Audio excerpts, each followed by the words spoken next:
सबसे बड़ी बात यह है कि जो इंडी गठबंधन बना है उसके जो नेता हैं वो बिखरे हुए नजर आ रहे हैं, अपना राजनीतिक फायदा देख रहे हैं और यही रणनीति कहीं ना कहीं विपक्ष में नजर आ रही है। आप देवेंद्र फडणवीस का भी जिक्र कर रहे थे, जो बयान देते हैं, सीटों का जिक्र कर देते हैं, फिर पलट जाते हैं। राम मंदिर का मुद्दा जब से यहाँ पर उठा है तब से यहाँ पर बीजेपी इस चीज़ का क्रेडिट यहाँ खुद लेने की ही सोच रही है और मिल भी रहा है। यहाँ पर आप देखिए, राम मंदिर का जो यहाँ पर उद्घाटन होना है वो 22 जनवरी को होना है और 22 जनवरी का दिन यहाँ ये सोचिए कि अभी एक दिवाली गई है और दूसरी दिवाली की तैयारी यहाँ पर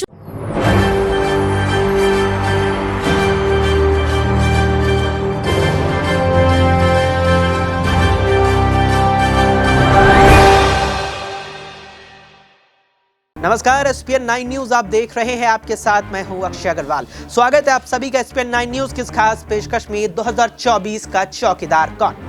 महाराष्ट्र के उप मुख्यमंत्री देवेंद्र फडणवीस ने बीते रविवार को एक इंटरव्यू में दावा किया कि महाराष्ट्र की 48 लोकसभा सीटों को लेकर के एनडीए के अंदर मंथन जो है वो पूरा हो चुका है और तय ये हुआ है कि 48 में से 26 लोकसभा सीटों पर बीजेपी चुनाव लड़ेगी, यानी बीजेपी के प्रत्याशी मैदान में उतरेंगे। तो बाकी की 22 लोकसभा सीटों पर यहां पर के अजीत पवार गुट के यहां एनसीपी के उम्मीदवार होंगे, तो दूसरी ओर यहां पर एकनाथ शिंदे शिवसेना गुट के यहां पर उम्मीदवार होंगे। लेकिन जैसे ही यहां पर देवेंद्र फडणवीस की ओर से बयान सामने आया, उसके बाद से ही राजनीतिक गलियारों में हलचल तेज हो गई और इसकी वजह यह रही कि जब यहां देवेंद्र फडणवीस ने यह बयान दिया तो उससे कुछ ही वक्त पहले यहां पर महाराष्ट्र के दूसरे उप मुख्यमंत्री अजीत पवार ने बयान देकर कहा कि अभी तक भी एनडीए के अंदर और खासतौर पर महाराष्ट्र के 48 लोकसभा सीटों की सीट शेयरिंग को लेकर कोई भी बात नहीं हुई है। और उसके कुछ ही देर बाद जब यहां फडणवीस ने बयान दिया तो कुछ देर बाद उन्होंने अपना बयान कहीं ना कहीं पलट भी दिया, ये कहते हुए कि मैंने सीट शेयरिंग पर यह नहीं कहा कि सीटें तय हो गई है। बहरहाल जिस तरह से यह बयानबाजियों का दौर चला, उसके बाद से एक और चीज निकलकर महाराष्ट्र में सामने आई है कि जो लगातार विवाद की खबरें यहां महाराष्ट्र गठबंधन के अंदर निकलकर सामने आ रही थी, क्या यह विवाद और ज्यादा बढ़ गया है और क्या यह विवाद 2024 में बीजेपी के लिए भी चुनौती बन सकता है और क्या यह विवाद इंडिया गठबंधन को फायदा दे सकता है? तमाम सवाल है 2024 के रण को लेकर और इन्हीं तमाम सवालों के जवाब न्यूज रूम में मौजूद हम अपने साथियों से जानेंगे। सबसे पहले नितिन हमारे साथ हैं, नितिन से सवाल लेते हैं कि नितिन, लगातार सीट शेयरिंग को लेकर बात निकलकर सामने आ रही है, इंडिया गठबंधन में भी सवाल उठता है कि सीट शेयरिंग को लेकर विवाद देखने को मिल रहा है। अब महाराष्ट्र से नया मामला सामने आया है, तो क्या एनडीए में टकरार कहीं ना कहीं हो सकता है, खासतौर पर महाराष्ट्र में सीट शेयरिंग को लेकर उन 48 सीटों पर? देखिए, मुझे जहाँ तक लगता है कि एनडीए हो या फिर इंडिया जो नया गठबंधन बना है, दोनों अभी जो सीट के जो लेकर अभी दोनों में कभी इस टीम में कभी बातें बढ़ जाती है तो कभी अभी फ़िलहाल आपने जो बात किया एनसीपी और बीजेपी में, तो फिलहाल ये मुझे पार्टियां थोड़ी मैच्योर लगती है क्योंकि इन लोगों को पता है कि किस तरीके से गठबंधन करना है। और एनडीए जो है वो ज़्यादातर जितने भी राज्य में उनकी चुनाव होती है वहाँ पे वो ज़्यादातर गठबंधन करते हैं, तो उनको अंदाज़ा है कि कैसे करना है। जैसे कि आपने बोला कि उन्होंने बयान अपना वापस ले लिया, तो ये मैच्योरनेस इनमें दिखता है।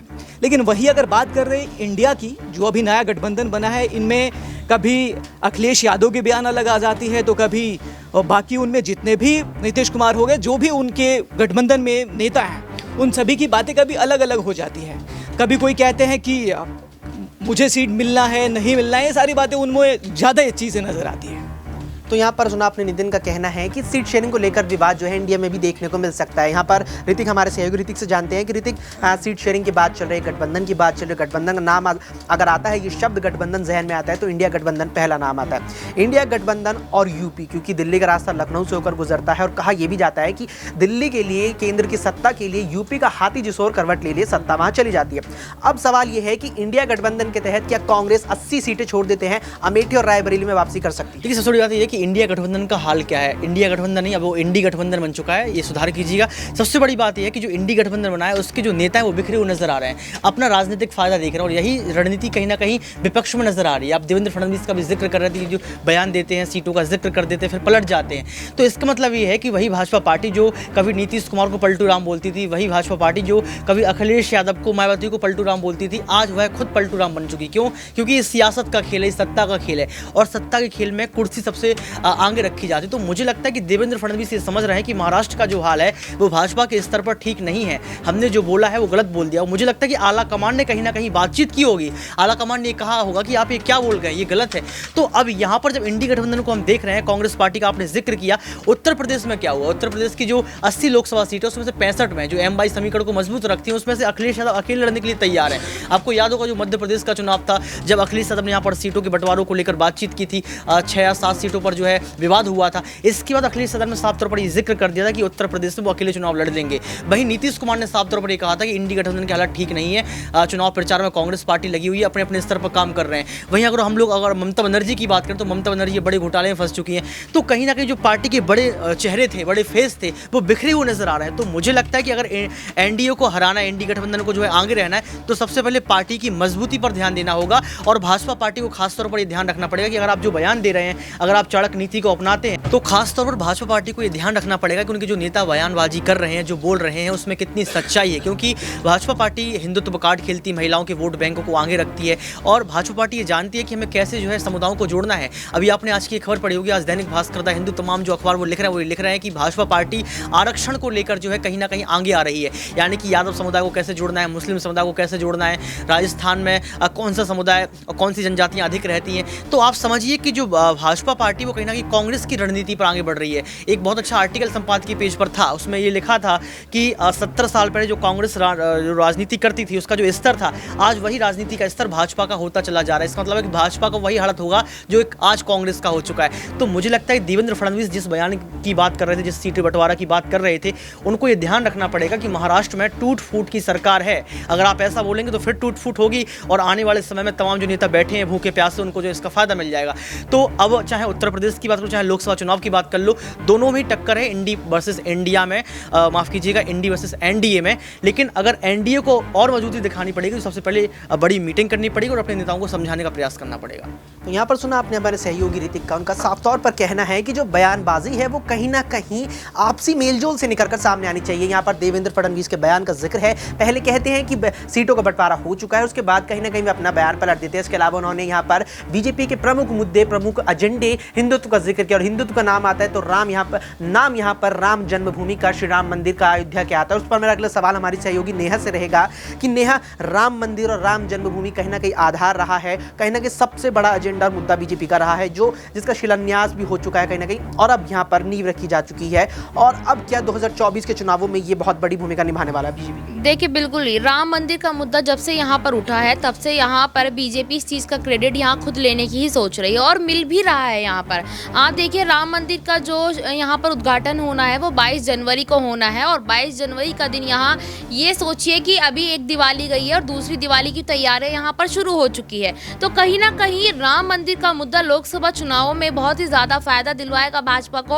और भाजपा भी इस बात को बहुत अच्छे तरीके से जानती है। और इसीलिए चुनावों से पहले आप देखिए, मुझे लगता है 2024 के शुरुआत में ही लोकसभा का चुनाव है, और जनवरी महीने में यहाँ पर राम मंदिर खोल दिया जाएगा 22 जनवरी को। तो देखिए, चुनावों से पहले यहाँ पर राम मंदिर का खोलना सीधे तौर पर यह दिखाता है कि राम मंदिर का सहारा लेकर चुनावों में जीत जाना चाहती है बीजेपी पार्टी। और ये बिल्कुल काफी टाइम से देखने को जा रहा है कि जब से राम मंदिर का मुद्दा यहाँ पर उठा, तब से भाजपा पूरा क्रेडिट राम मंदिर का खुद लेना चाह रही है। तो यहाँ पर नेहा का सुना आपने, उनका कहना है कि एक दिवाली अभी गई है और अगली दिवाली 22 जनवरी को आ रही है, जो यहाँ पर चुनावों में बड़ा खेला कर सकती है। अगला और आखिरी सवाल मेरा है दौलत से रहेगा। तो दौलत, एक दिवाली का जिक्र किया, अगली दिवाली 22 को आ रही है, क्या वो इंडी गठबंधन का दिवाला निकाल देगी? बिल्कुल, ये राम मंदिर का जो मुद्दा रहा है सबसे बड़ा मुद्दा रहा है इस देश का। लगातार इस दो धर्मों के बीच का ये मुद्दा जो है हमेशा बीजेपी यहाँ पर वोट कमाते हुई नज़र यहाँ पर आई है, और इसी मुद्दे की वजह से 2024 के चुनावों को बीजेपी देख रही है कि वो आसानी से यहाँ पर जीत जाएगी। और आपको राम मंदिर का मुद्दा छोड़ के अगला मुद्दा बताऊँ तो यहाँ पर कृष्ण जन्मभूमि का मुद्दा भी सामने आ चुका है। अभी प्रधानमंत्री नरेंद्र मोदी और योगी आदित्यनाथ जाते हैं मथुरा और वहाँ पर पूजन करते हैं, बाकी सब चीज़ें होती हैं। तो यानी हिंदुत्व का एक एक और नया मुद्दा, हिंदू मुसलमान के बीच की जो खाई है उसके लिए एक और मुद्दा यहाँ पर 24 के लिए कहीं ना कहीं यहाँ पर मिल चुका है बीजेपी को, और ये दोनों ही मुद्दे मिलकर कहीं ना कहीं बीजेपी को बड़ी एडवांटेज दिला सकते हैं, जैसा कि हमने 19 और 14 में देखा है। यहाँ पर कई ऐसे मुद्दे हैं और सबसे पहले जो मुद्दा आता है, जो एजेंडा मुख्य आता है बीजेपी का, वो बिल्कुल यहाँ पर हिंदुत्व रहा है। 1980 में जब पार्टी का गठन हुआ था तो कहीं ना कहीं हिंदुत्व के आधार पर पार्टी बनी थी, ये बात भी कहना गलत नहीं होगा। और फिर उसके बाद 1992 में बाबरी विध्वंस हुआ तो उसके बाद पार्टी ने 4 राज्यों में अपनी सरकारें जरूर गंवाई थी, लेकिन उसके बाद से जो यहाँ पर एक चढ़ान बीजेपी ने चढ़ी है उसका अब एक अगला पड़ाव 2024 का लोकसभा चुनाव है। देखना है कि 2024 में देश का चौकीदार क्या एक बार फिर बीजेपी की ओर से नरेंद्र मोदी बनते हुए नजर आते हैं या फिर इंडिया गठबंधन कोई खेला कर सकता है। फिलहाल के लिए इस पेशकश में इतना ही। देश और दुनिया की तमाम खबरों के लिए आप देखते रहें SPN9।